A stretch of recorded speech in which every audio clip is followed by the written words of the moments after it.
what I am hoping we take into 2021 from everything that we've learnt working remotely during the pandemic is the ability for all of our people to work flexibly, work dynamically, work in a way that suits their work-life blend.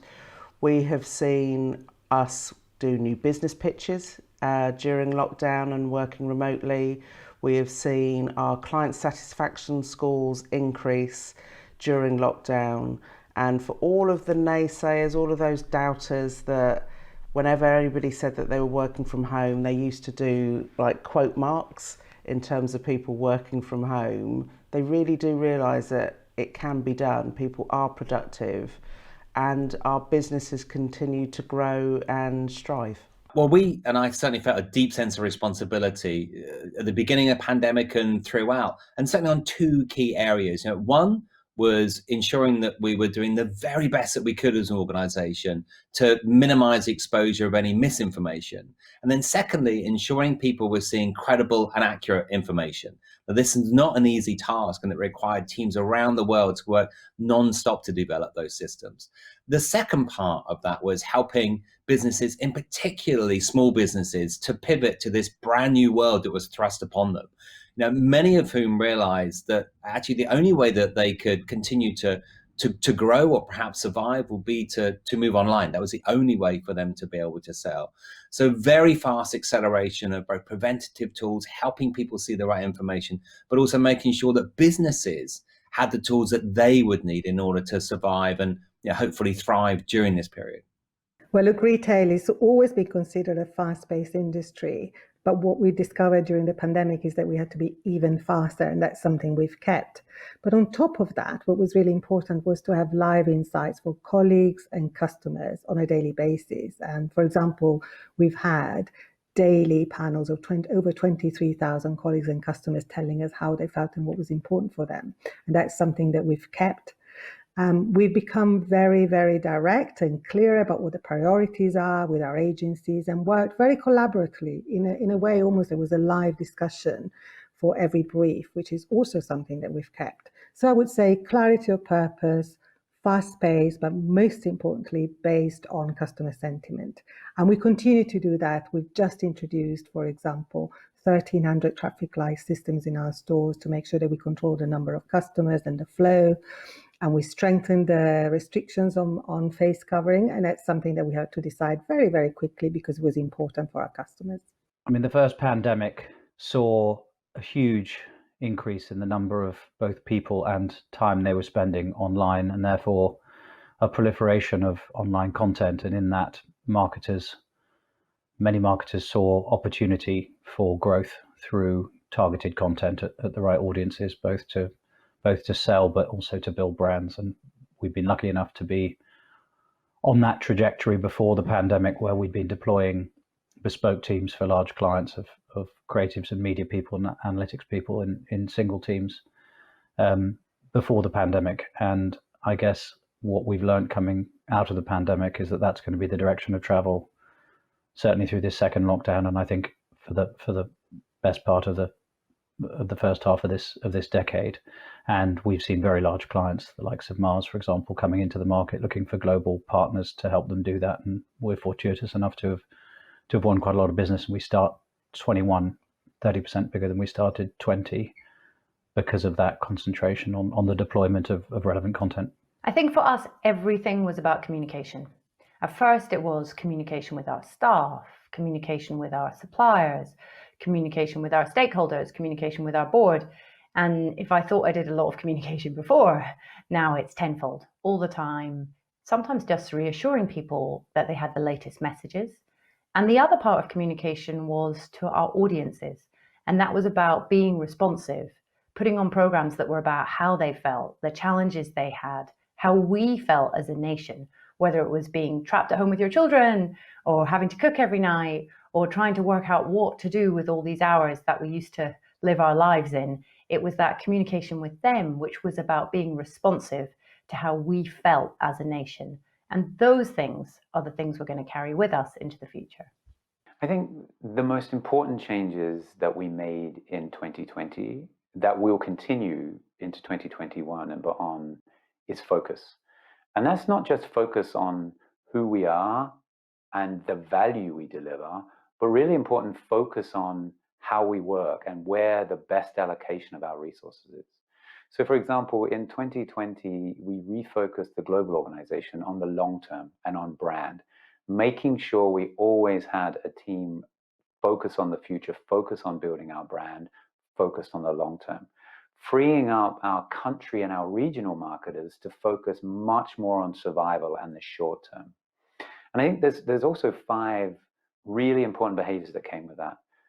It was the first time I think we really brought together the best of the East and the best of the West.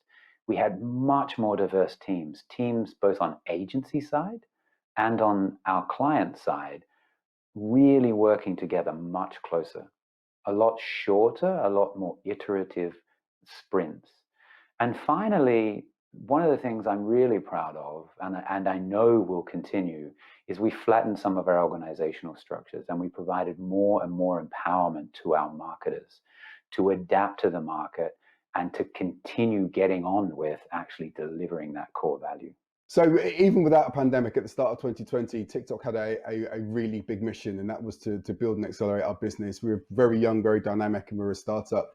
So we had to recruit people very, very quickly. I was growing my team by about 10x. Then the pandemic came, and that meant that we had to then all of a sudden do everything online. And that meant recruiting, that meant onboarding, and that meant ramping up teams that were very new to both TikTok, but also establishing relationships in the business, all through a laptop screen. And that was both a blessing and a curse. There's nothing more efficient and effective than recruiting hundreds of people via Zoom. And we were able to really take our offline onboarding process and put that online and put it in terms of education and training and support all online. And we continue to do that this year. Obviously, we're into another lockdown, and we're going to be going again this year significantly in terms of recruiting people and the development of the business.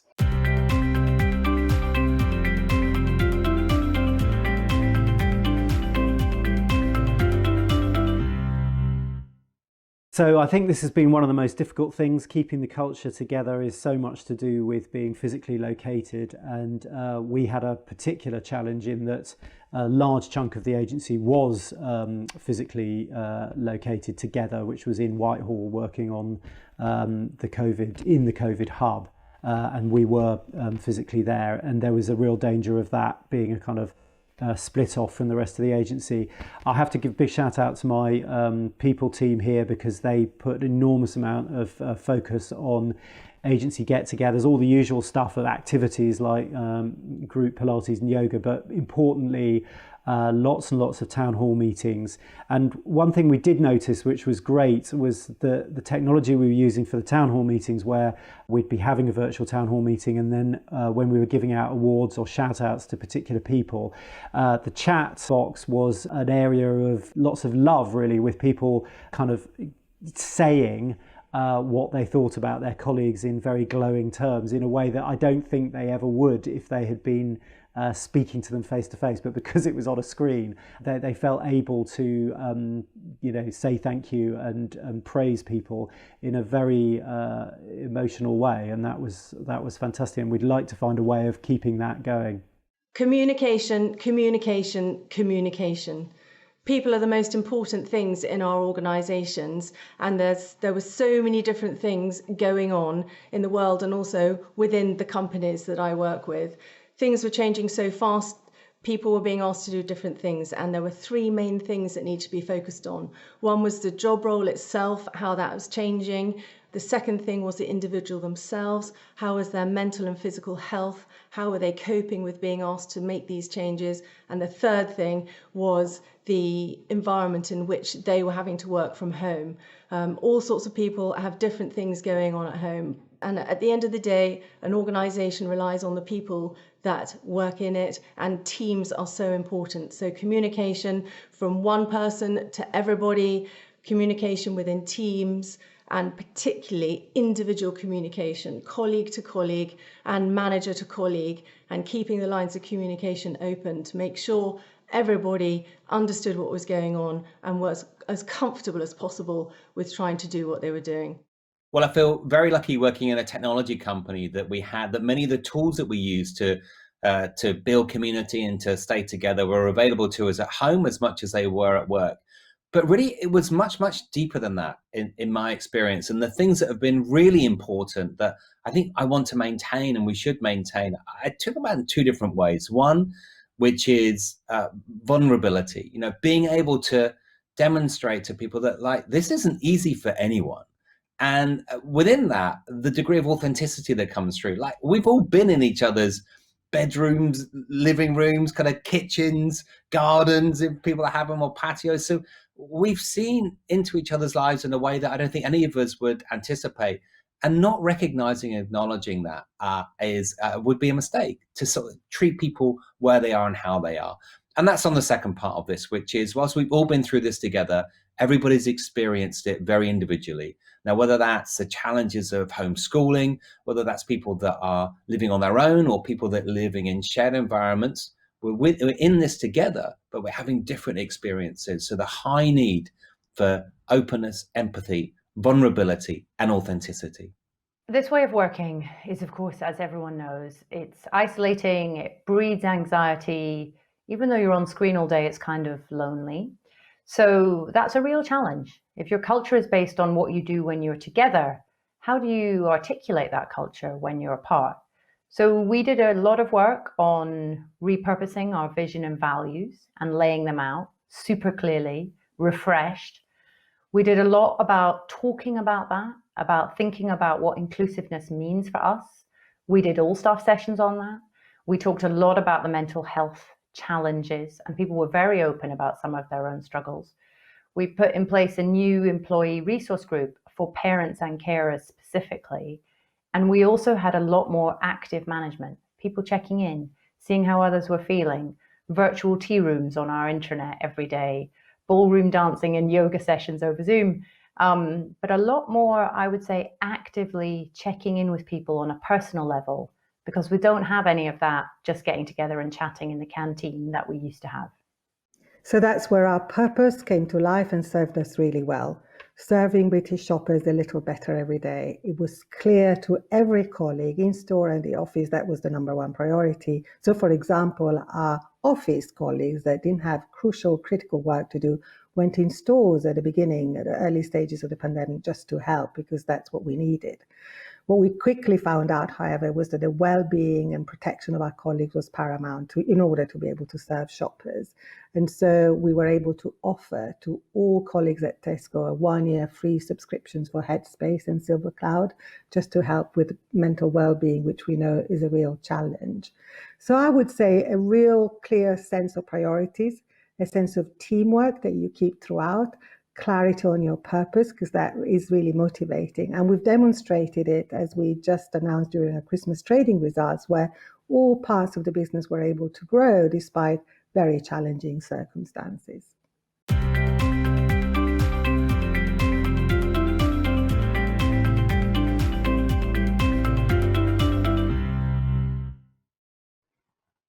I mean, probably what the advertising industry needs to be doing now is the same thing it's needed to do for the last 50 years, but that doesn't make it any less important or relevant. I think I spent the spring of this year in the first lockdown on the phone to senior clients who had totally understandably, because it's a variable expense, sat in their boardrooms or in their senior management teams and cut marketing spend. And what became apparent was that with the huge number of people cooped up at home, the economics of advertising were actually better than they, ever have been, in the sense that a Britain's Got Talent that might have been getting 6 million viewers in a pre-lockdown world was seeing 12 million viewers, and yet the cost of advertising in the centre break of Britain's Got Talent was half the price. And this was also at a time when you'd seen that a lot of other competitors had run away. So your share of voice is going to be fantastic. Your cost to advertise is half, and the audience that you're advertising to is double. And myself and my senior team, and I'm sure a lot of my colleagues across the industry spent our time convincing our clients to do that. And I think those clients, whether it's an Argos or a NatWest or a TELUS in Canada, Toyota, Lexus, all of them that leaned into spending in this have seen fantastic results. And so I guess as an industry, we need to just keep reminding our clients and the city and all opinion formers of the power of what we do. The UK ad industry is world renowned for its creativity and innovation. And I would really like to see the industry using local news media for what it's good at. It's not only the pound that's spent and the audience that's delivered that is important when delivering advertising messages. It's also the context and the environment and even the emotion of the individual or the audience when they receive the advertising message that matters to a brand. So just like ESG is a phenomenon within the financial and investment markets at the moment, we, I'm sure in the UK, could deliver similar initiatives that are relevant to the advertising marketplace, which would really, really help the UK in the future. As an industry, I think we have to take the lead in promoting diversity, inclusion. So what we've seen over 2020 is this evolution of how people are using the TikTok platform, from this creative to enjoy to humanity and authenticity and activism.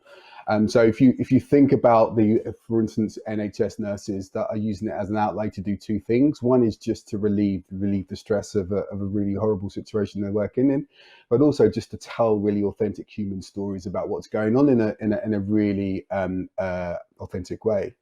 But we've also seen, in terms of the Black Lives Matter movement, people coming on in terms of activism and teaching people how to protest safely, telling the stories and the experience of Black people. We're seeing more voices come into the fray in terms of talking about this than we have before, which is great. And there's just been an evolution of that. And we take a really great pride in the diverse community that are able to use TikTok in order to tell those stories. And as an industry, that's what we do, right? We point a camera back on society and we create the stories that people see. There's actually three key things I would really like to see our industry do to help contribute to Build Back and to UK. The first one is I would love to see our industry invest more in developing young talent from much more diverse backgrounds. I spoke earlier about the fact that 2020 for us saw us dramatically increase our diversity and our diversity of thought, and the benefits were real and tangible and positive. In addition to that, I'd really like to see advertising in our industry be a source for positivity, be an uplifting source in our communities, and we have the power to do that. And the UK and the world needs that. And finally, I would love if we started reinvesting more in our craft. If we're going to do great advertising, if we're going to get great commercial results for our brands, we have to invest more in our craft. And I think 2021 is a great opportunity, a great turning point for us to do that. And if we do that, we have a healthy future and we will contribute a lot to the UK. Look, for me, the one thing is inclusivity. We had a crazy year with the pandemic, but we also had Black Lives Matter, and we made huge strides as an industry. Many of us challenged ourselves to think about what inclusivity means and effectively to think about what exclusivity meant in the past. So for me, it's now all about doubling down on that. We mustn't lose those advances. So we need to think about being open and accessible, and as an industry, bringing in people, whether they are different ethnicity, different religion, different gender, different sexuality, from different parts of the UK, not just London, also from different social class, and also with different opinions. And the time has come for as an industry, for us to ensure that we hold on to the change that we did last year and that we do more.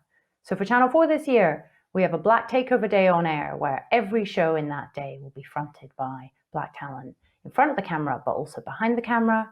We have our Diversity in Advertising Award, giving away £1 million of airtime to someone who's tackling these issues. And we obviously measure both our own staff, but also we've started to measure our supply chain. These are big changes that can impact our industry.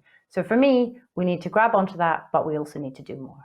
I think what we've learnt in this year is that we can do more quicker with less than we ever knew. And we know that that is always the mantra from clients, which is quicker, faster, and to some extent less expensive.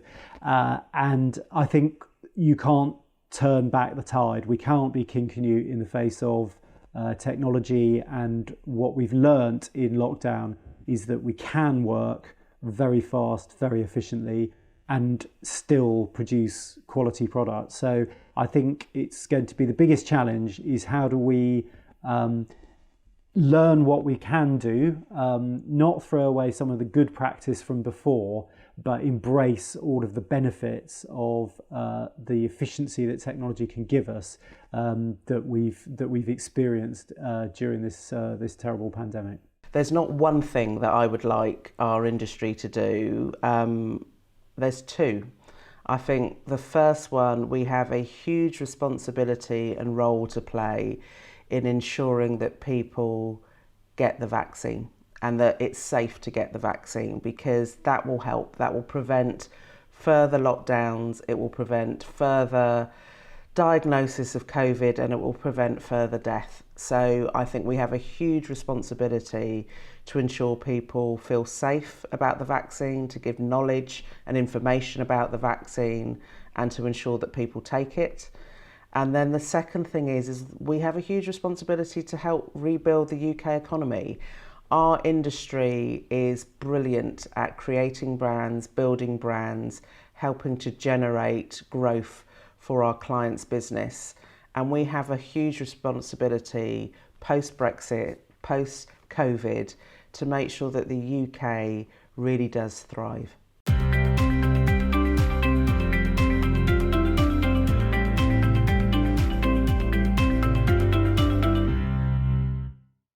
The first thing that comes to mind is a sense of community. All across the country, across different social groups, brands and businesses. And I'm really proud that at Tesco we were able to donate over 60 million worth of meals to food banks and community groups. But really the one sentence I would keep in mind is, now more than ever, every little helps. It's not 2021, it's 2026 in terms of our customer and audience's expectations. So let's think we're not now, we're 5 years from now. But also remember, let's take one day at a time. Rebalance. I truly believe we can build the UK back better by supporting local communities. Life is local. So authenticity is about having a brand personality and not being afraid to show it. It's no longer about being curated to the highest spec, but it's about bringing in a human tone of voice and that audiences can respond to. So we're seeing a huge growth of people sharing their real life experiences on TikTok. It's an antidote to the image of the perfect life. And this should inform our industry decisions around content production in the coming years. I mean, if I think of the phrase I'd like to embody the spirit of certainly what we're doing in our company and perhaps what we should be doing as an industry, I might steal from one of my colleagues, Sarah Golding, and her theme, for those of you who might not remember, was encapsulated in the phrase, the magic and the machines. And I think this lockdown has only proven that to be even more relevant as a sort of rallying cry for our industry.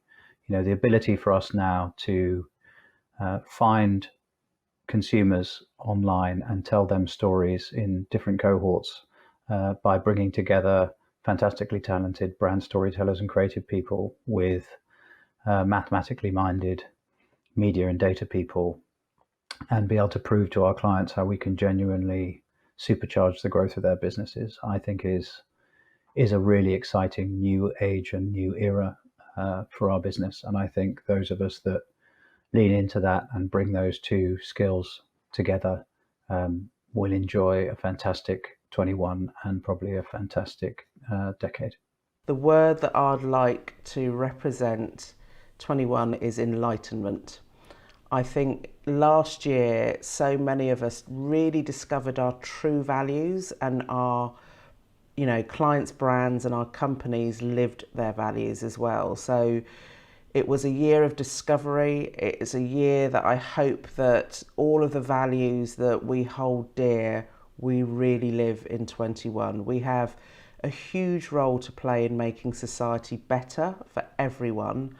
And I really hope that 21 is a year that we see action. Well, I hope that the word or phrase that will embody 2021 is that science and kindness always trumps ignorance and hatred. And I hope that this year people will really appreciate what science has done for humanity, and also that we can all treat each other with kindness and respect. I would like 2021 to be a new renaissance. I would like the spirit of 2021 to capture everything the Renaissance captured. It was the end of a very dark period, the beginning of great progress in science, in diplomacy, in art, in culture. I would love 2021 to be a new Renaissance. So for me, the word I want for 2021 is freedom. That's what we all want in the UK. We all want it back. We all want that freedom to plan our own time and do what we want with it and not be restricted. So here's hoping for freedom in 2021.